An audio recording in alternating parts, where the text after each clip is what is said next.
limitation breeds innovation. This is what I've come to learn from the rich history of Japan as an unsung player in the space race. From launching the smallest orbital rockets in the world, to the most advanced research laboratory in space, to the future of asteroid mining, Japan has taken a unique path through the decades of interstellar innovation. This is the story of Japanese space exploration.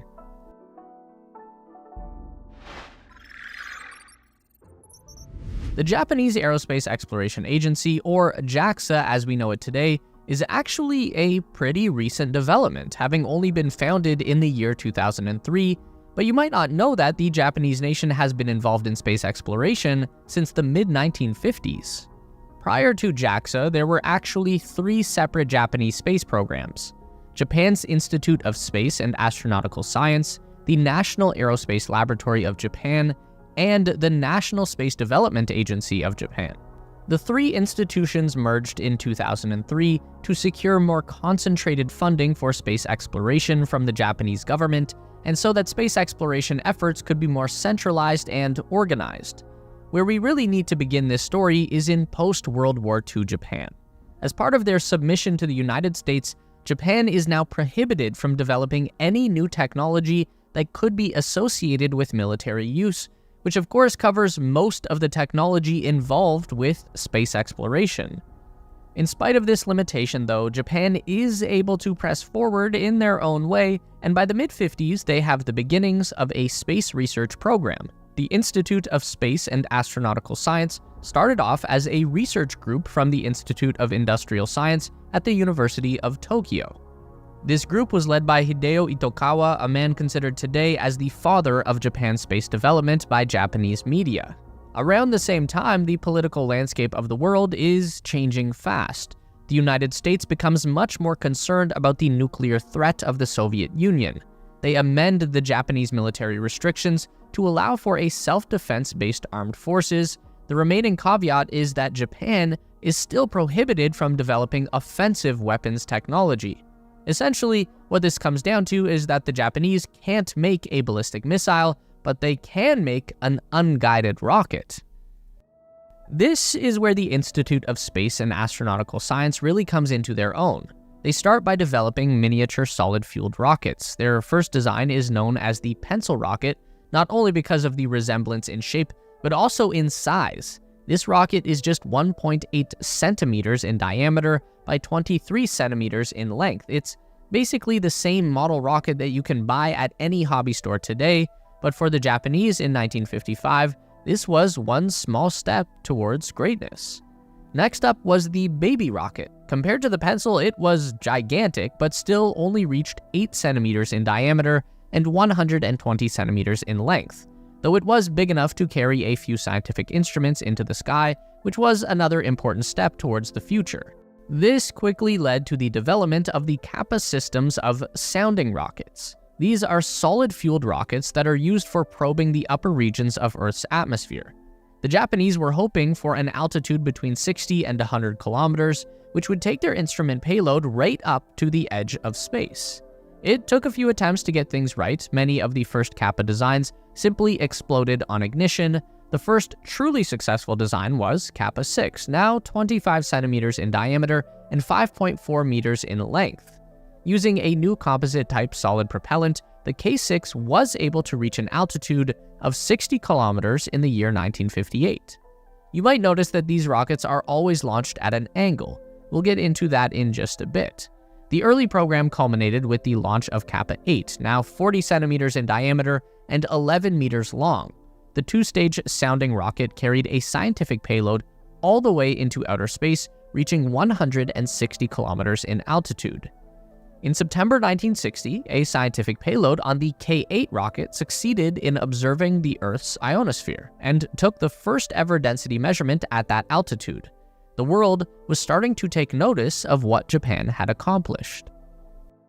As the space race of the 1960s kicks into high gear, the American and Soviet programs become laser-focused on crewed spaceflight and satellite deployment, each nation constantly pushing towards bigger and more daring milestones.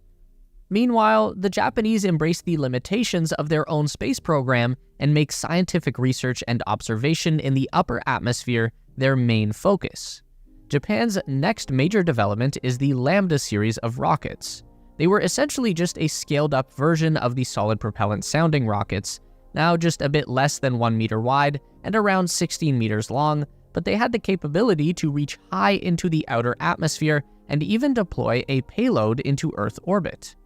By 1965, a Lambda 3 rocket had reached beyond 1,000 kilometers in altitude, and in 1966, the Lambda 4S was ready to attempt Japan's first ever satellite deployment.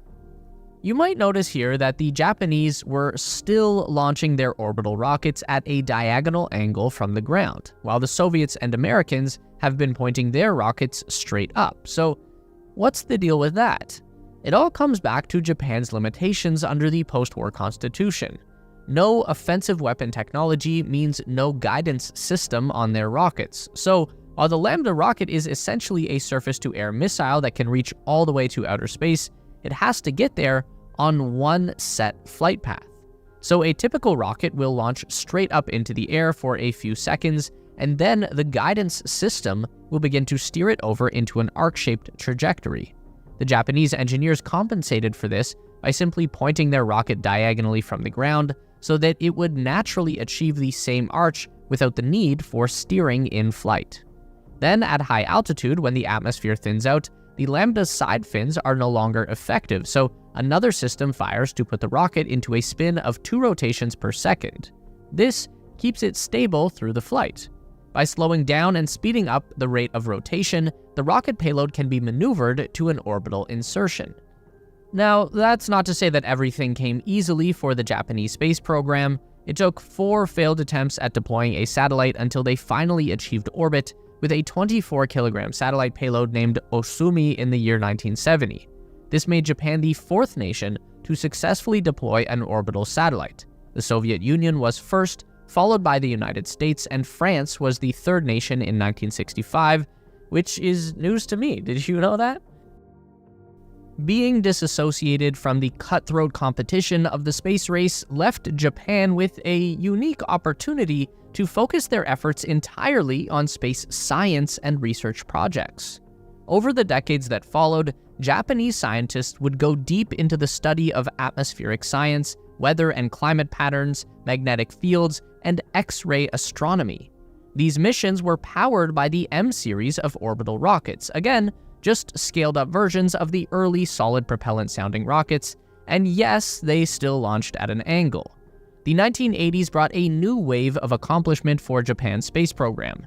Sakigake, or Pathfinder, and its twin vehicle Suisei, or Comet, were Japan's first spacecraft to escape Earth's gravity. Launched in 1985, they also became the first deep space probes to be deployed by any country other than the USA or the Soviet Union.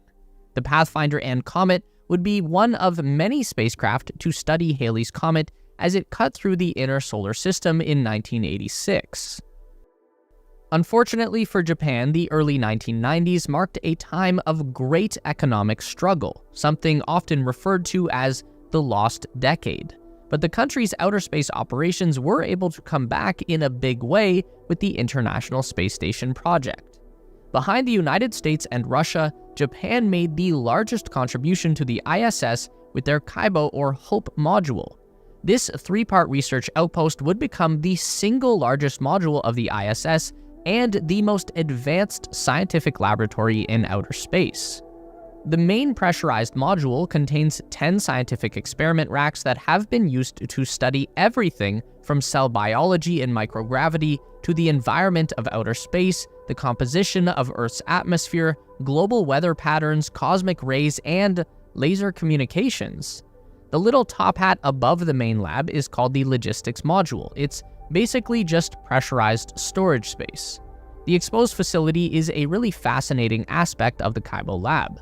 This is also known as the terrace, and it's located on the outside of the main module. It's essentially a big shelf where you can place experiments that will be completely exposed to the environment of outer space, and these experiments can be managed by Kaibo's own 10-meter robotic arm system, but there's also an airlock on the pressurized module that allows astronauts to spacewalk out onto the terrace and manage the experiments.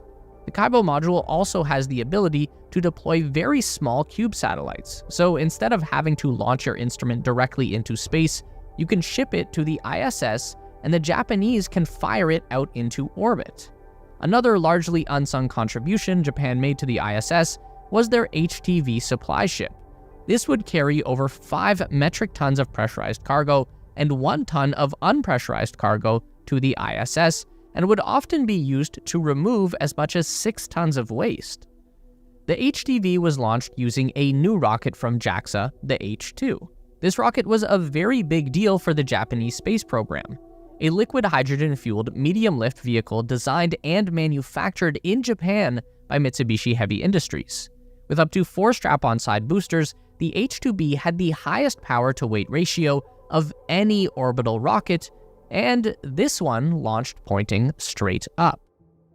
Now, you've probably heard this said before, that the first trillionaire will be the person who figures out how to mine an asteroid. If there's any leader in the field of extracting new resources from asteroids, then it's Japan. Continuing on the trend of embracing limitations, the Japanese didn't choose to pursue crewed spaceflight, or Mars rovers, or moon bases, or any of those flashy projects, but they did put the nation's significant expertise in the field of robotics to use in their space program. The Hayabusa, or Peregrine Falcon, was the first vehicle to touch an asteroid and return home with a sample. The mission was launched in 2005 on a Japanese M-series rocket. It blasted off on a signature diagonal angle and made it all the way out to the near-Earth asteroid Itokawa, picked up a handful of dust from the surface, and then made it all the way back again in 2010. The spacecraft was intended to deploy a secondary robotic lander named Minerva, but it missed. Since the gravitational attraction of an asteroid is so weak, it's actually pretty difficult to land on. It's not very sticky, so with a slight misfire during the rover deployment, it didn't stick and it just kind of floated off into space. And then only a few years later, in 2014, Japan went even bigger with the Hayabusa 2 mission. This larger payload was deployed on an H-2 rocket with a destination on the near-Earth asteroid Ryugu, a carbonaceous asteroid that is thought to preserve ancient material left over from the era when the solar system was formed. Not only was this mission a second attempt at retrieving material from the surface of an asteroid, it was also a second chance at leaving behind a rover, and this time, it was successful on all levels. The Minerva 2 payload actually carried 2 individual robots named Hibu and Owl, which is weird because Hibu means owl in French. Either way, these aren't rovers like you've seen before, they're more like metal boxes that hop around on the surface of the asteroid. Since the asteroid has such a low force of gravity, it doesn't take much energy to fight against that pull, so all they had to do was rotate a mass inside the rover's body, and that torque would be enough to make the robot hop forward. And it's thanks to the Minerva robots that we have this, the first pictures ever taken from the surface of an asteroid. In the future, the Japanese space program has plans to leverage their asteroid sample technology to complete the first ever touchdown and return from Phobos, one of the 2 moons of Mars. Since Mars is a relatively small planet, it also has relatively small moons that are more like asteroids. The plan is to launch the Martian Moons Exploration Robotic Space Probe in 2026 on JAXA's latest H-3 rocket to the Mars system. On arrival to Phobos, the spacecraft will make at least 1, but possibly 2 landings on the surface to retrieve at least 10 grams of sample material. From there, the probe will move on to the second moon of Mars, Deimos, where it will conduct an orbital observation before sending a return module back to the Earth, where it is scheduled to arrive by 2031. This might not be as thorough or in-depth of a mission as something like NASA's own Mars sample return, but the Japanese has twice proven to be effective, so it's much more likely to be successful and will return the material to Earth much sooner, which ends up being a pretty solid metaphor for the Japanese approach to space.